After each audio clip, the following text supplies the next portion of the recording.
பரவாயில்ல, உங்க எல்லாருக்குமே இன்னொரு வாய்ப்பை நான் தரேன். ஆனா அது இன்னும் கொஞ்சம் கடினமா இருக்க போகுது. இந்த பெல்ல கைப்பற்ற 3 மணி நேரம் தரேன். உங்களுக்கு சக்தி கிடைக்க இப்ப நீங்க லஞ்ச சாப்பிடலாம். ஆனா நருட்டோவுக்கு எதுவுமே கிடையாது. விதிமுறைகளை மீறி நீ மட்டும் சாப்பிடணும்னு நினைச்சதுக்கான தண்டனை தான் இது. அது மட்டும் இல்லாம இவனுக்கு யாராவது சாப்பாடு கொடுக்கணும்னு நினைச்சா சாப்பாடு கொடுத்தவங்களையும் நான் தேர்வு செய்ய மாட்டேன். விதிமுறைகளை நான் தான் சொல்லுவேன், அத நீங்க கேட்கணும். புரியுதா? சரி, நான் கிளம்புறேன். ஏருக்கா, நான் சொல்றத கேளு. அவங்க பாஸ் ஆனாலும் ஃபெயில் ஆனாலும் நீ ககாஷிய தப்பு சொல்லக்கூடாது. சரி.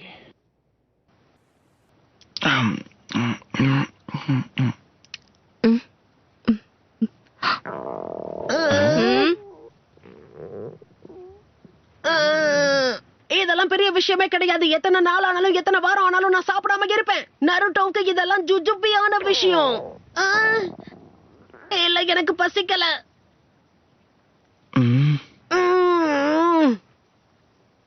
இத சாப்பிடு. என்ன?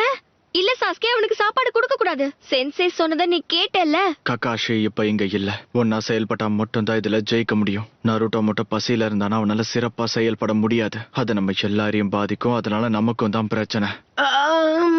சாஸ்கே,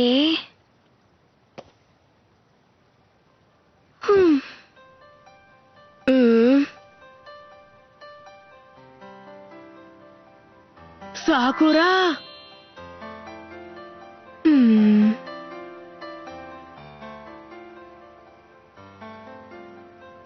ஓகே, ரொம்ப நன்றி.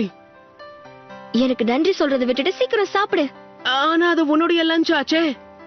அது வந்து நான் டயட்ல இருக்கேன். அதாவது சாஸ்கே சாப்பிடுற அளவுக்கு நான் சாப்பிட மாட்டேன். பேசாம சாப்பிடு நருட்டோ. ஆனா நானா எப்படி சாப்பிடுறது? அதாவது என் கையை கட்டி போட்டிருக்கு. நீதான் எனக்கு ஊட்டி விடணும். சீக்கிரம் சாப்பிடு. அவர் எப்ப வேணா திரும்ப வரலாம்.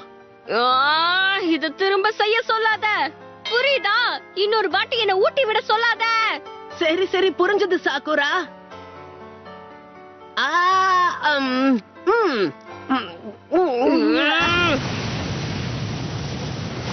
எவ்வளவு தைரியம் இருக்கணும்!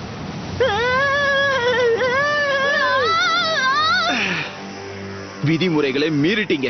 இப்ப நீங்க எல்லாரும் தண்டனைக்கு தயாராகுங்க.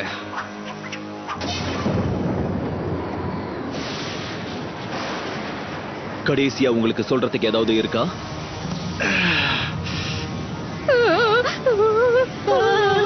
ஆனா நீங்க தானே சொன்னீங்க. என்ன சொன்ன?